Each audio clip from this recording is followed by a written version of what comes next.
Hey guys, it's Amber and welcome back to the Amber Alert channel. If you are new here, welcome. Thank you for joining us. In today's video, I will be discussing things that they do not tell you about postpartum life. You think that all the hard work is the labor and then you'll have your baby and things just get easier and your body gets back to normal, and no. Sadly, no. It's not like that. So in this video, I'm going to be unfiltered, uncensored, unapologetic about all the changes that our bodies go through and things to expect postpartum. This video obviously is nothing to do with having a baby in terms of what to expect with a baby. This video is about moms and our bodies and what we go through. I will do a video for baby life. Just a disclaimer, if you do not want to hear about vaginal part, if you do not want to hear about number twos, if you don't want to hear about bleeding or any other things that may possibly gross you out, I suggest you click out of this video. It is not the video for you. And I hope that no mamas click out of this video because you're gonna deal with these things. But if you cannot take it, it's okay. I'm sorry. I know you gotta go, but go now, okay? Save yourself and just go. Anyway, let's get started. So the first thing I want us to talk about is pain. First of all, I had no idea that after I go through all of these hours of contractions and this hour and a half of pushing, that I will then go through another few days of contracting. You do have contractions after labor is over, and that is just so that your uterus can get back to its normal size. And it usually increases a lot when you're breastfeeding. For any moms that are breastfeeding, just expect to have even extra contractions. But who knew that I went through all this work and then I'm gonna have to go back and have more contractions after. Granted, they were not that bad, so I don't want you guys to think it's like hunching over or anything like that. It was really not that bad, but still, it was like, it just shocked me. Like, are you kidding me? There was no other way for my uterus to get back to normal? Like, I did not know that I would be having headaches. So I experienced headaches for about 2 weeks postpartum. And when I say headaches, I mean like it felt like really bad migraines.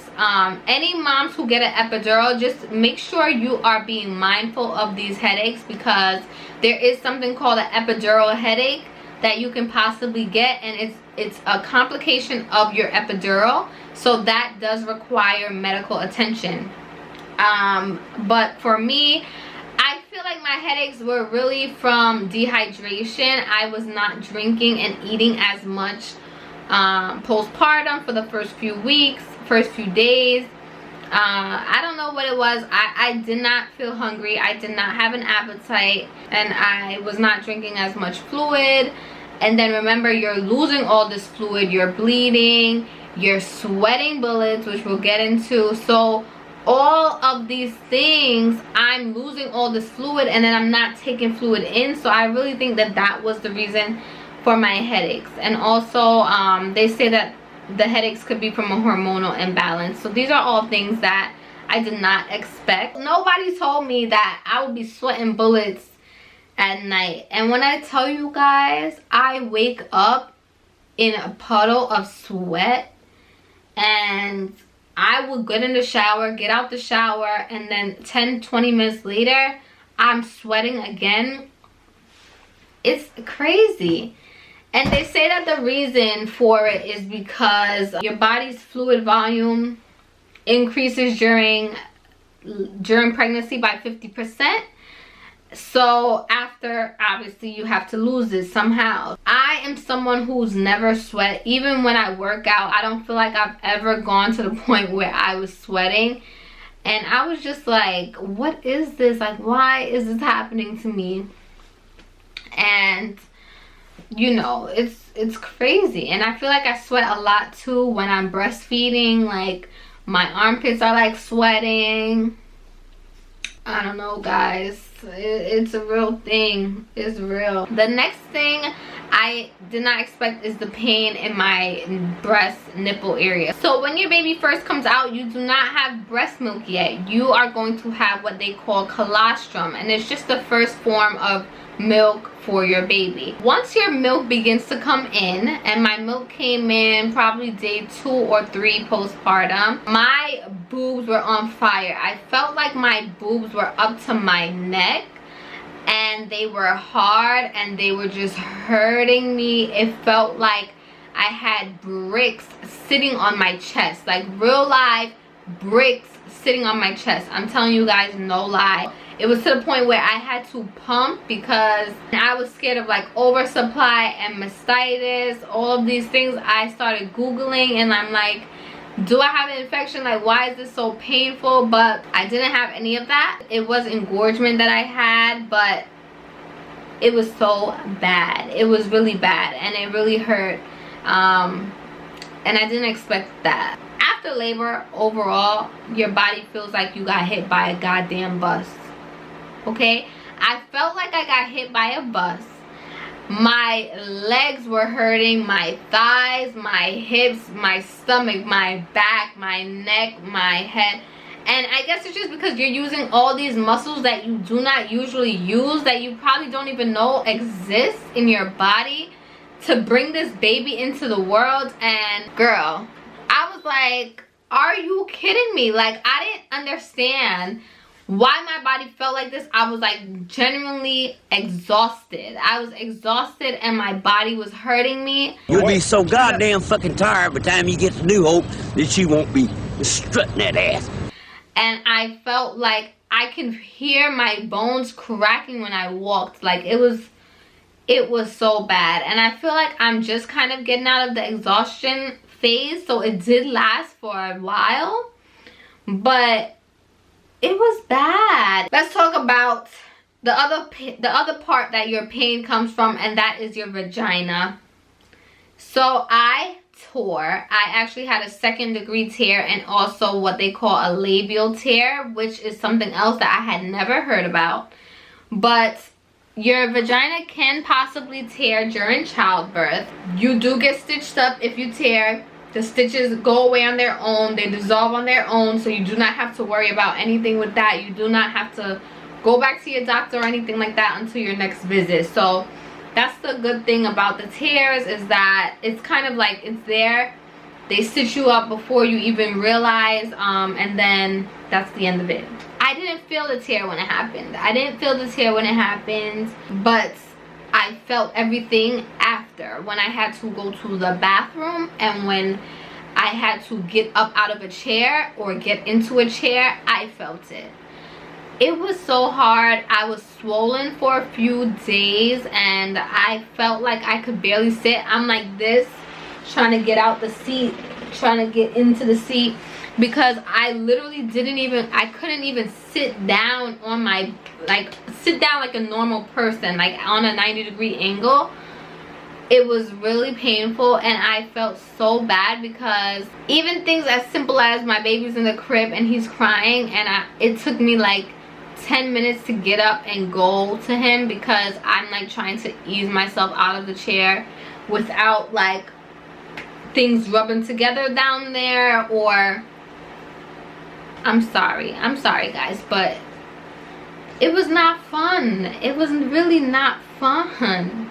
Next thing is bleeding. So you do bleed a lot. I bled until about my 5th week postpartum, so I did bleed for a while. First week or 2 is going to be super heavy, and then after that it kind of lightens up. It becomes like more of like your last few days of your period, and then you start just spotting before it just completely fades away. The pads that they give you are humongous, and you also need to be wearing loose underwear. You will not be able to wear any tight fitted underwear, especially if you give birth vaginally, because you're going to be super sore down there. I actually loved the disposable underwear that they gave us in the hospital. I don't have any to show you guys right now, but they were very loose and they were comfortable. They slipped on. and I really loved them. I also loved having ice packs in that area. It was very soothing for me. When you go to the bathroom, I wish I knew that it would be a 30-minute process. I'm probably exaggerating, maybe like 15 minutes, but you go to the bathroom, you take your underwear off, you sit down like a regular person, then you pee. And for me, peeing did burn. Everyone says like the peeing only burns the first pee. No, my peeing burned probably my whole first week, and I guess it was because of my labial tear. When that urine hit my tears, that thing was crazy. Honey,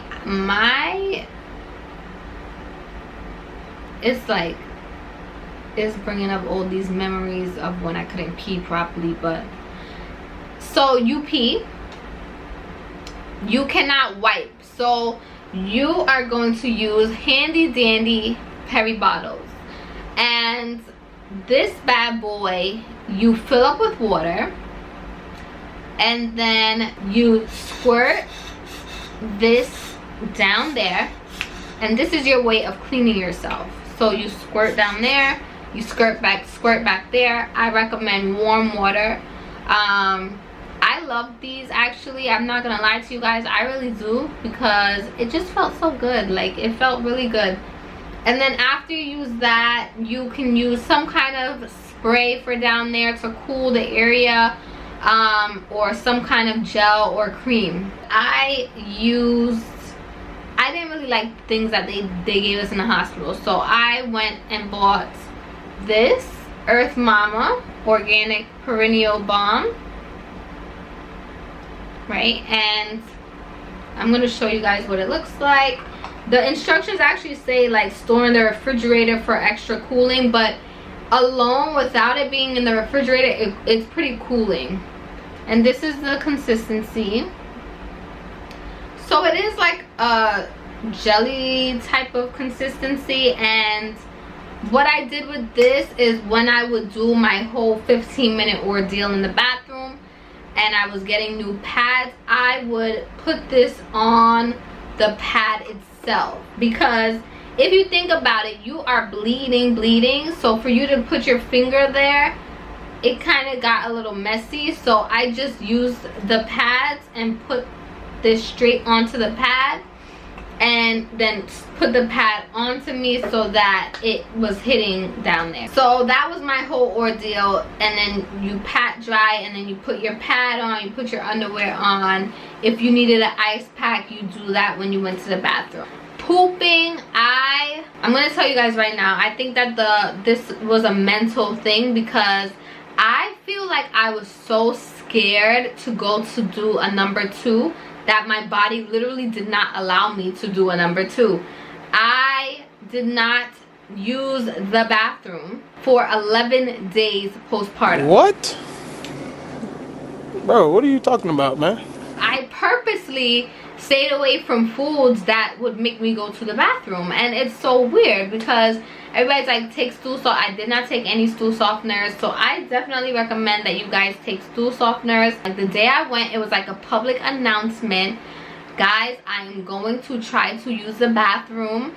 Once I used the bathroom and it actually came out, I was like, what the hell was I so scared of? Because it wasn't that bad.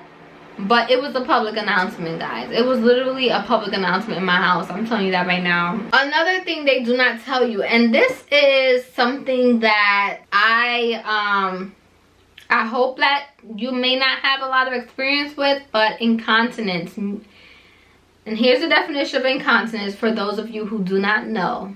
You literally may dribble on yourself a little bit after you give birth to a baby, and I guess it's because your pelvic muscles are weakened during labor that it just happens. And I'm like, I find myself running to the bathroom because I feel like I'm gonna pee myself. Honestly, I just feel like I'm gonna pee myself. And the most important thing is for you to do pelvic floor exercises, which are like Kegels and things like that. if you guys want tips for pelvic floor exercises, let me know, because maybe I can do a video on that. Let's talk about changes, body changes. So I feel like it's such a misconception that once your baby comes out, all that weight that you gained during pregnancy is going to leave. You're going to be back to your pre-pregnancy weight. I was 120 pounds before pregnancy. On my last appointment before going into labor, I was 150 pounds. So I believe I was like 154 by the time baby came. So far I'm down what is that, 25 pounds basically. Postpartum, my first week I was down 10 pounds. So it took a while for the weight to kind of go. And my baby was 6 pounds 14 ounces. Of course, sometimes looking at your body, you get a little insecure, a little self-conscious. But I want you guys to know, like, you're beautiful. Your body did something amazing. And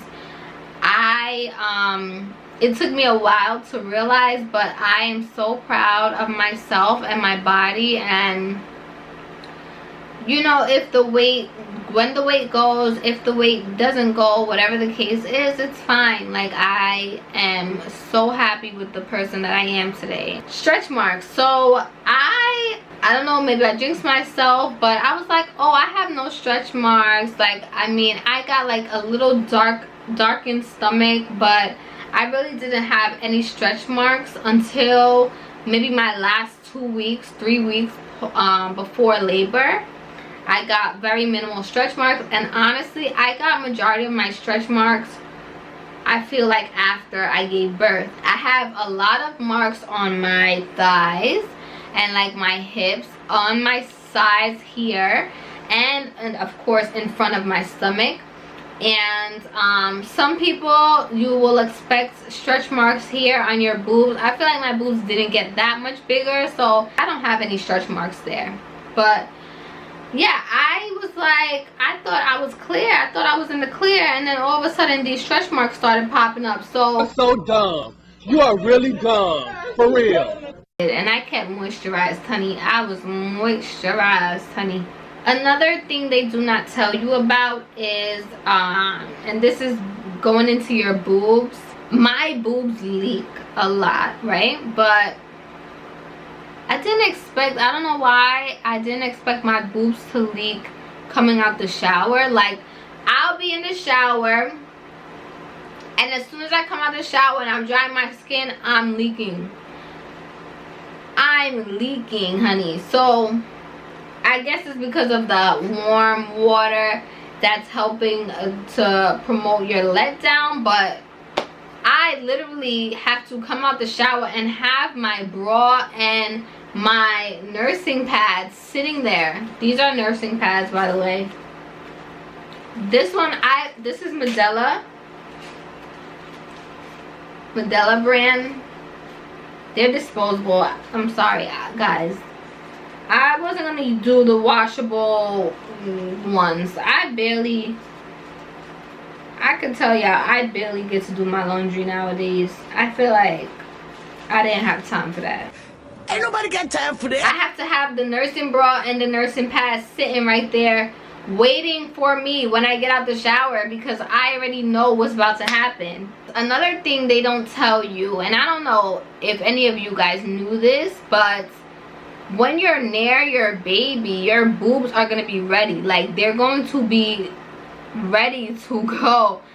My baby would start crying and my boobs just start leaking. I'm like, how does my body know, like, my son is crying, so my boobs need to get ready to give him some milk? Like, it's just it is amazing. I'm telling you guys, the woman's body is really amazing. The next thing I want to tell you guys is, everyone sees your tits. I feel like, especially when I was in the hospital for those 2 days, it was just like, whatever, whoever came in, doctors came in, whoever came in, and I was just like, my tits are out. I know the vacuum cleaner man. He's seen my tits. It was kind of like the tits are out. If you see, you see. If you don't, you don't. In terms of your mood, I know that this is something very big and I am going to do a whole video on this, but postpartum depression, baby blues, these are all very real things. I do not feel like myself. I still don't feel 100% like myself, and obviously your body changes and things like that, you're not gonna feel like yourself. But I'm talking about emotionally. You may not feel 100% happy at the moment, or you may not feel 100% connected to the people around you, connected to your baby. It's a very real thing that I am still going through, so I can't say that I have it completely down packed and I have it conquered, but that definitely happens. I was at a point where I was like, that won't happen to me, like I won't have those problems, I'm happy, you know. And then I had those issues and I was like, wow. I want you guys to know, like, you're not alone, or you won't be the only person to ever experience these things. And just talk about it. It's okay to open up about it, talk about it.